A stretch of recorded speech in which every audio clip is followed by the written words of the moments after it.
Selamat datang di Praktikum Teknik Emerging Thermal dan Non-Thermal pertemuan kedua. Saat ini pertemuan kedua itu tentang apa sih, Kang? Nah, pertemuan dua ini tentang cunning. Nah, sebelum saya mengulik tentang cunning itu seperti apa, teman-teman tadi kan sudah mengerjakan kuis nih.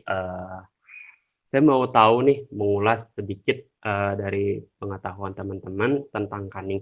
Ada yang tahu nggak cunning itu apa sih? Metode pengawetan makanan, Kang, dengan pemanasan. Oke, Reja. Oke, pemanasannya. Bagus. Good. Thank you, Reja, atas jawabannya. Kalau misalkan pemanasan nih, tadi Reja sudah sebutkan pemanasan. Pemanasan itu identik dengan sterilisasi dan sebagainya. Ada yang tahu sterilisasi itu apa? Memusnahkan mikroorganisme yang ada. Dengan apa tuh? Dengan apa, Cak? Musnahkan. Dengan apa ya? Dengan suhu panas juga. Ya, ya. Benar. Benar, benar, benar banget. Ya, jadi sterilisasi itu penggunaan tenaga uap panas yang untuk membunuh mikroba agar si bahan pangan ini steril dari mikroba. Karena memang kenapa sih, Kang, mikroba ini sangat berpengaruh banget ke bahan pangan? Karena memang mikroba ini salah satu penyebab dari menurunnya kualitas daya simpan bahan gitu tuh. Kalau semakin banyak mikroba dalam bahan tersebut akan busuk, cepat busuk. Jadi si bahan ini tidak bertahan lama. Jadi untuk mempertahankan lama dibuatlah proses sterilisasi. Canning ini merupakan salah satu proses sterilisasi dengan proses pengalengan. Jadi kalau misalkan bahasa Indonesia ya canning itu pengalengan gitu. Oke, lanjut. Ini tadi yang disebutkan Reja bahwa canning itu merupakan pengalengan, merupakan metode pengawetan makanan dengan memanaskan dalam suhu yang akan membunuh mikroorganisme yang bertujuan untuk memperoleh suatu sterilisasi komersial atau commercial sterility atau kondisi yang steril. Oke, satu lagi deh buat teman-teman. Ini mungkin nggak ada di kuis, tapi siapa tahu ada teman-teman yang mengetahui. Apa bedanya sih proses UHT sama proses pasteurisasi? Sedangkan dua proses ini merupakan suatu proses sterilisasi juga. Di suhunya nggak sih, Kang? Hmm, bisa, bisa, bisa. Ada yang lain? Waktunya juga nggak, Kang, waktu prosesnya? Oke, benar-benar. Oke, teman-teman, bahwa pasteurisasi sama pasteurisasi sama UHT emang benar kata Reja dari suhu dan dan kata normalita juga dari waktu. Karena memang UHT adalah teknologi proses sterilisasi dengan waktu yang cepat. Ya, mungkin waktunya 3 sampai 4 detik atau per detik lah itu waktunya. Jadi cepat banget UHT itu.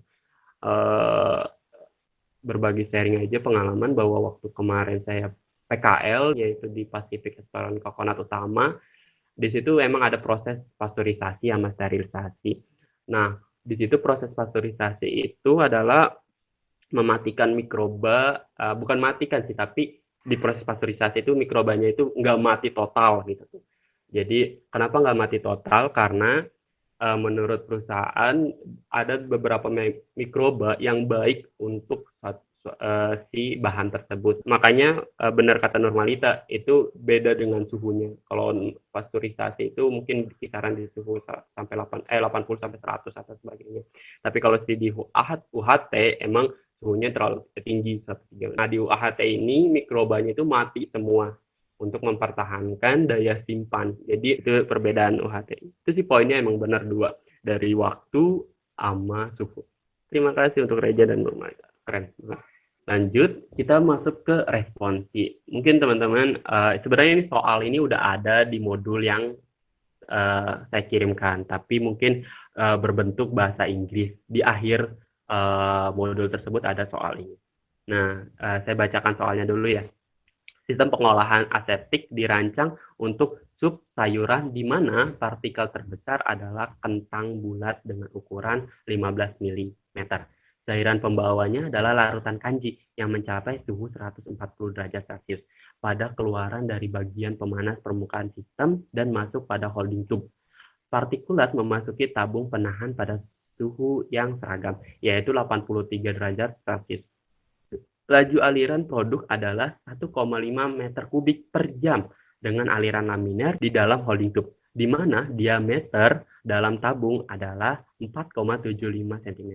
Kecepatan relatif antara partikulat dan larutan adalah 0,00 meter per sekon. Proses termal harus mencapai pengurangan 12 log populasi mikroba pada pusat partikulat. Mungkin teman-teman sudah tahu thermal dead time dan sebagainya, sudah diajarin belum sih di kuliahan thermal dead time dan sebagainya? Udah Kang, tapi kayak sekilas doang, terus cuma dikasih materinya. Nah, ya. Sebenarnya simpel sih kalau misalkan dalam bahasa Indonesia itu thermal dead time gitu, secara gimana waktu untuk mematikan si mikroba tersebut gitu. Proses thermal harus mencapai pengurangan 12 volt. Terus juga waktu pengurangan desimal D pada 121 ini adalah 1,65 dan faktor ketahanan termal 10 derajat Celcius. Larutan kanji memiliki panas spesifik 4 kJ. Konduktivitas termal, densitasnya sudah tahu, dan dimensi karakteristiknya 0,075 dan viskositasnya. Tentukan panjang holding tube yang diperlukan untuk menyelesaikan proses termal yang diinginkan. Nah, ini tahapan penyelesaian soalnya, teman-teman. Bagaimana sih menyelesaikan soal ini? Pertama, teman-teman harus mengidentifikasi, diketahui, dan yang ditanyakan. Mungkin teman-teman sudah familiar ya, kalau misalkan ada soal cerita, harus diidentifikasi nih mana yang diketahui, mana yang ditanyakan, biar teman-teman paham tentang soal tersebut. Terus juga teman-teman harus mengetahui karakteristik bahan. Karena apa? Karena setiap bahan itu memiliki konduktivitas panas yang berbeda-beda. Karena kita kan sekarang lagi mainin panas kan ya, untuk mematikan mikroba tersebut gitu tuh. Kalau misalkan kita tidak tahu karakteristik bahan tersebut panasnya di berapa, konduktivitas panasnya berapa, kita bakal seenaknya dan bisa menghancurkan atau mutu dari bahan tersebut. Jadi kita harus mengetahui konduktivitas panasnya berapa. Terus juga mengetahui nilai inverse dan dari bilangan Bayes. Nah, buat apa ini? Nanti untuk penentuan pada grafik yang menentukan nilai T rata-rata. Terus juga mengetahui nilai NVO sama nilai NVO nama bilangan Bayes ini untuk menentukan pada grafik. Terus adalah mengetahui waktu total kematian, terus mengetahui kecepatan aliran maksimum, dan pada akhirnya kita tahu panjang holding tube-nya. Nah, ini yang diketahuinya tadi udah dijabarkan, yang diketahuinya apa aja: ukuran partikel, suhu lingkungan, suhu, debit, diameter, kecepatan, desimal, reduction time, thermal dead time, dan sebagainya, panas spesifik, densitas, viskositas, dan dimensi karakteristik. Yang ditanya itu adalah holding tube. Nah, sebenarnya mungkin teman-teman bertanya, sebenarnya apa sih Kang holding tube? Nah, ini adalah holding tube. Holding tube ini merupakan pipa yang mengalirkan bahan dan uap panas yang berfungsi untuk si uap panas ini masuk ke bahan untuk mematikan mikroba-mikroba yang ada di bahan tersebut. Waktu PKL kemarin juga di kerangka pasteurisasi dan kerangka UHT tersebut ada pipa holding tube-nya gitu tuh, berlikuk-likuk. Kenapa berlikuk-likuk? Karena memang kalau misalkan dipanjangin ya panjang banget ini si pipanya, biar mengefisienkan tempat, makanya si holding tube-nya itu berlikuk-likukin. Nah, setelah yang kedua adalah kita mengetahui karakteristik bahannya. Kan tadi bahannya itu adalah kentang. Nah, untuk mengetahui konduktivitas termal atau konduktivitas panas di kentang tersebut, kita menggunakan tabel A22. Terus setelah menentukan bilangan karakteristik konduktivitas panasnya, termalnya, kita menentukan nilai inverse dari bilangan Bayes. Bagaimana sih caranya menentukan bilangan inverse dan Bayes? Ini dari nilai Bayes ini didapatkan dari nilai NRE dan NPR. Mungkin teman-teman kalau misalkan baca modul kemarin ada kok ketemu rumus NRE dan NPR ini gitu tuh. Jadi kenapa bilangan tadi dimensi sebutannya Kang? Karena memang hasil NRE dan NPR ini tidak ada satuan, habis satuannya. Jadi namanya bilangan tak berdimensi. NRE ini rumusnya sebagai berikut dan NPR juga sebagai berikut rumusnya. Terus didapatkan NRE-nya adalah 5, NPR-nya adalah 100. Terus NRE dan NPR ini untuk mencari nilai NNU. NNU juga sebenarnya di modul ada rumusnya. Kalau teman-teman baca dengan sama bahwa ini rumusnya adalah 2 plus 2,82 kali 10 pangkat min 3 kali NRE pangkat 1,16 dikali NPR kali pangkat 0,59. Didapatkan NNU-nya gini. Ini untuk mencari nilai H. Nah, nilai H ini nanti untuk mencari nilai inverse number Bayes atau bilangan Bayes. Perlu diingat teman-teman bahwa menentukan nilai ini adalah rangkaian perhitungan. Jadi teman-teman kalau misalkan di atasnya salah ngitungnya, mungkin ke bawahnya bakal salah. Jadi ini merupakan rangkaian perhitungan. Jadi nilai NRE, NPR itu buat NNU, nilai NNU nanti buat H, nilai H buat nilai NPR. Nah, ini inverse dari bilangan Bayesnya adalah rumusnya adalah K per H DC. DC-nya kan tadi udah ketahuan, K-nya sudah tahuan, K ini adalah konduktivitas termal dari bahan tersebut didapatkan 0,297. Untuk mempermudah 0,297 ini kita sederhanakan menjadi 0,3. Terus setelah itu kita menentukan nilai NVO-nya. Nilai NVO ini rumusnya adalah alfa kali T kali D kali C kuadrat. Sebenarnya T-nya sudah dapat, D-nya udah ada, C-nya udah ada, tapi alfanya belum tahu nih. Dapat dari mana si alfanya? Si alfanya ini adalah K per PCP. Dihasilkan 1,73 kali 10 pangkat min 7 meter kuadrat per sekon. Terus juga ini buat apa sih Kang? F122 ini tadi kan teman-teman sudah paham nih pas di sini. F2. F122 itu adalah thermal dead time. Jadi berapa waktu untuk memberikan panas untuk mematikan mikroba tersebut gitu tuh. Oh, di sini kan 20 second tuh. Jadi itu adalah F122. Terus juga CP-nya ini didapatkan dari tabel A21, A21 dan A41. Nah, ini tabelnya. Mungkin bisa dilihat di dulu. Nah, ini dia tabelnya. Nah, ini dia tabelnya. Kan tadi bahannya potato, yaitu kentang, dapat di sini dan sebagainya. Terus ini sudah didapatkan. Ini kita masukin nanti mencari NPO-nya. Nah, NPO-nya ini dari 0 sampai 160 karena tadi dibilang bahwa si thermal dead time-nya ini adalah 20 sekon. Jadi setiap 20 sekon, pertambahan 20 sekon, itu ada nilai NVO. Setiap pertambahan 20 sekon juga ada nilai NVO. Setiap pertambahan 20 sekon juga ada nilai NVO. Jadi ini pertambahan. Nah, kalau misalkan kita udah tahu nih nilai NVO-nya berurutan seperti ini, dengan rumus yang tadi, yang alfa kali T kali per D C kuadrat, terus kita tahap selanjutnya adalah mengetahui suhu aktual. Nah, suhu aktual ini didapatkan dari grafik ini yang tadi saya sebutkan. Nilai bilangan inverse Bayes number ini buat apa? Buat grafik, dan NVO itu buat grafik. Ya ini buat di grafik ini gitu tuh. Kang, gimana sih cara bacanya? Sebenarnya simpel, tapi butuh ketelitian.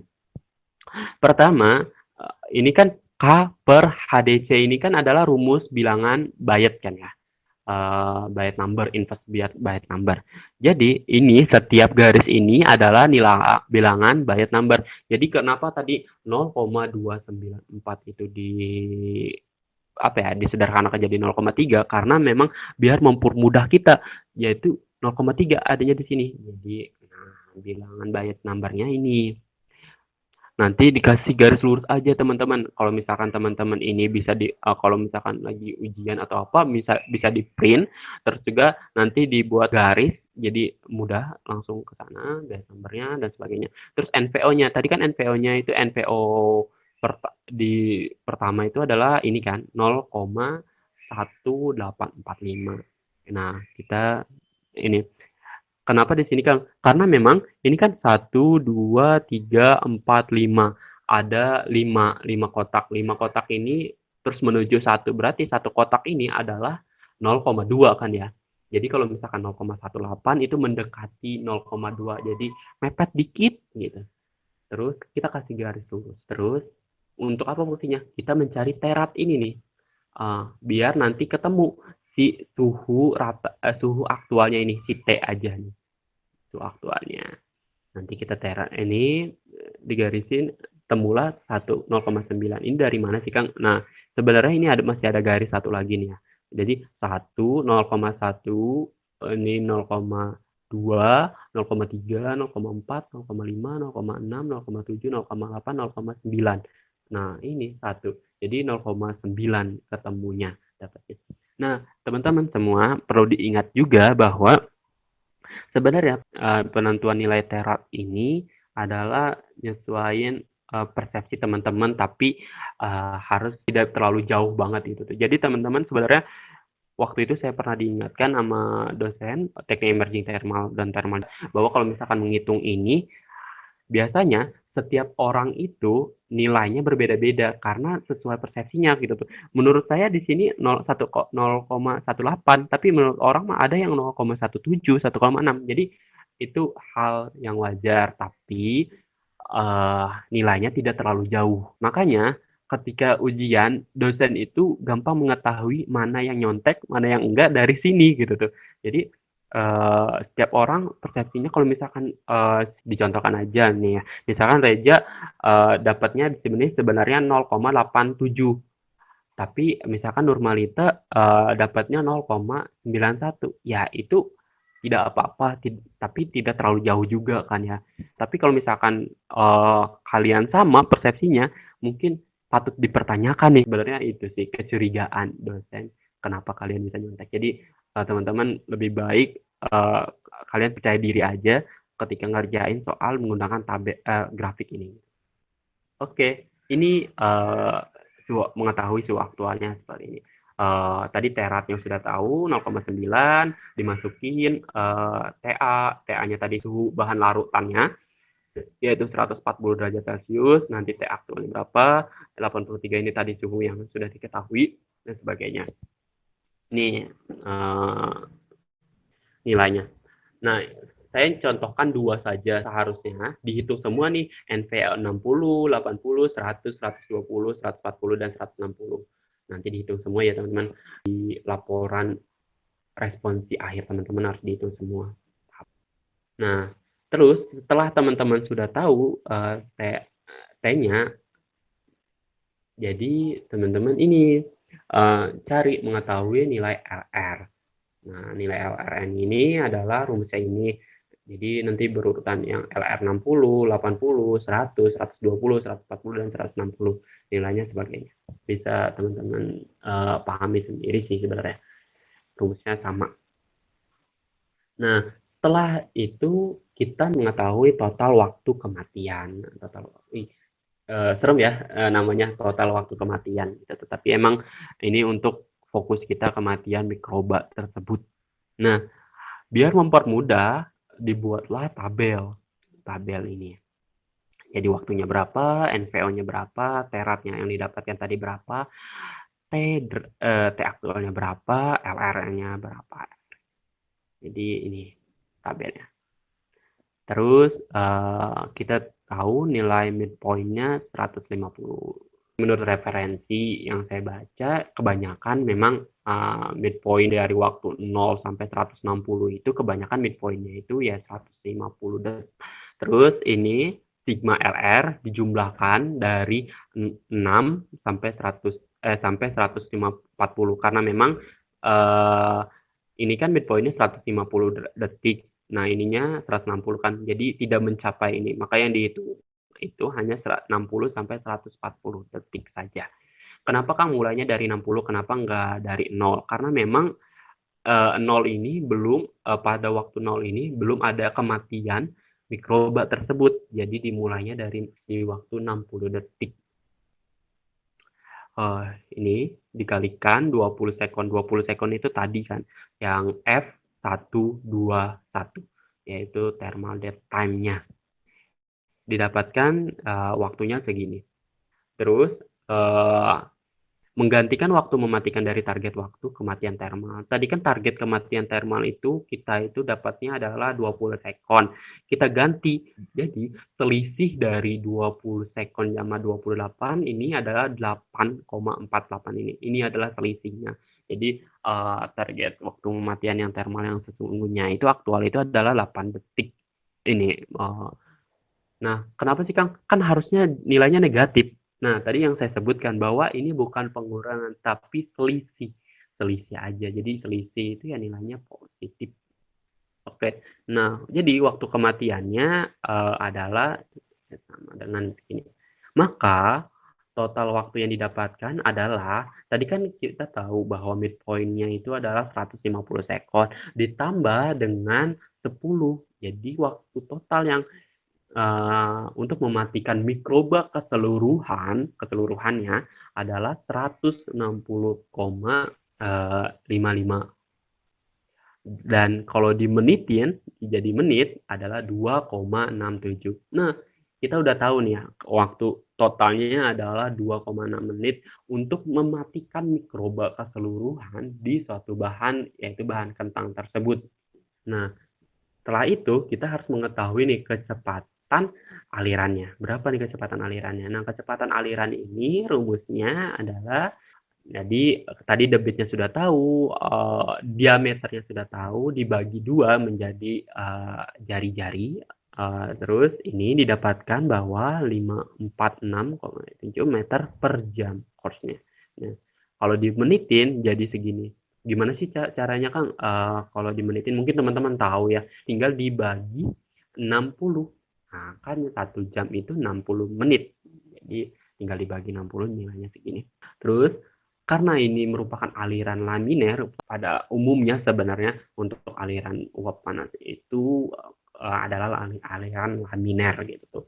Jadi berdasarkan aliran laminer itu didapatkan Umax-nya, kecepatan aliran maksimalnya itu dibagi 0,5 untuk memaksimalkan kecepatan itu. Berarti di sini kecepatan maksimalnya adalah 28,2158 meter per menit. Nah, kalau misalkan kita udah tahu nih kecepatannya berapa, waktunya sudah tahu berapa, kita tinggal menghitung panjang holding tube-nya. Jadi panjang holding tube yang dibutuhkan berapa ya?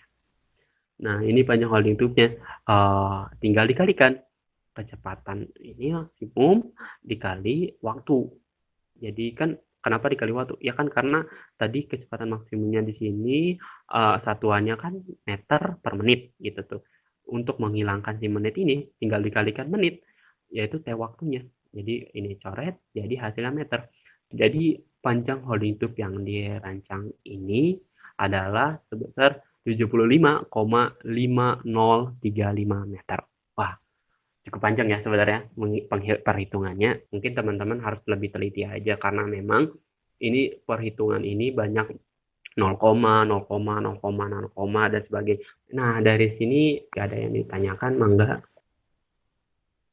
Jujur sih, waktu praktikum tahun kemarin, karena lagi awal-awal masa-masa pandemi, jadi langsung online, nggak efektif, jadi nggak ada penjelasan seperti ini dan sebagainya. Jadi saya belajar dikit-dikit gitu, bukan dari asisten tahun kemarin juga gitu, belajar tentang holding tube ini. Ada yang ditanyakan nggak? Atau boleh berkritik atau saran, tadi Kang ada yang salah, harusnya penyebutannya ini dan sebagainya. Boleh kok, karena kita di sini sama-sama belajar. Toh statusnya juga sama, mahasiswa-mahasiswa. Ada yang ditanyakan nggak? Kalau tidak ada sih, tidak apa-apa sih, dicukupkan aja. Nanti mungkin lain waktu bisa via grup ditanyakan, Kang baru keingetan ternyata ini dari mana ya Kang, ini dari mana, boleh ditanyakan juga. Mungkin nggak ada yang bertanya ya, kalau cukup bilang aja nggak apa-apa, cukup. Oke, siap. Juga cukup, Kang. Oke, siap.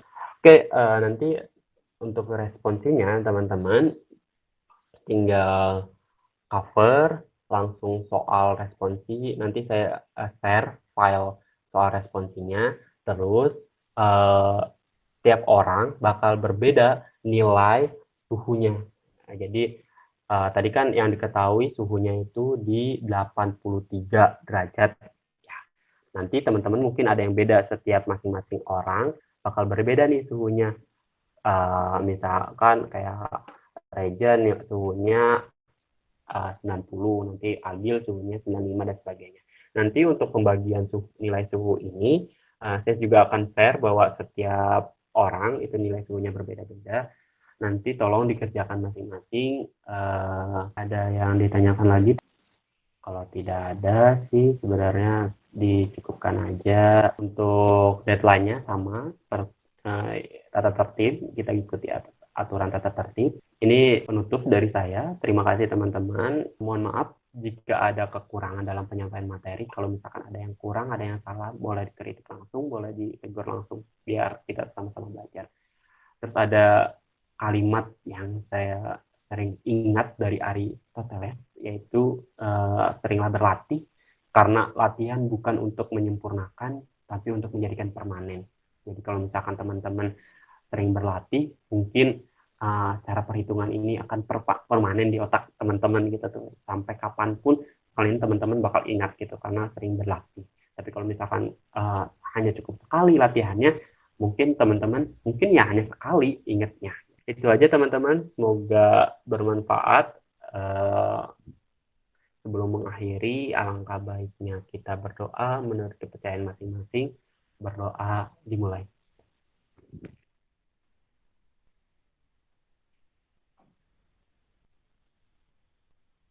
Berdoa selesai. Nah, sebelum ini mungkin biar enak, dan ini saya ingin dokumentasi teman-teman di praktikum ini, jadi teman-teman bisa on cam di masing-masing tempatnya gitu. Jadi saya mau screenshot lah. Kang, kalau nggak bisa gimana, Kang? Ya, nggak apa-apa lah, tidak usah memaksakan. Oke, teman-teman, thank you semua sudah hadir di sini. Banyak. Siap. 1, 2, 3.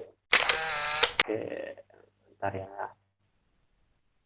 Biar teman-teman tahu juga. Langsung di-share aja di grup. Sekali lagi. Ya. 1, 2, 3. Oke, thank you teman-teman semua. Assalamualaikum warahmatullahi wabarakatuh. Waalaikumsalam warahmatullahi wabarakatuh. Waalaikumsalam warahmatullahi wabarakatuh. Siap. Siap, Kang. Yuk, siap.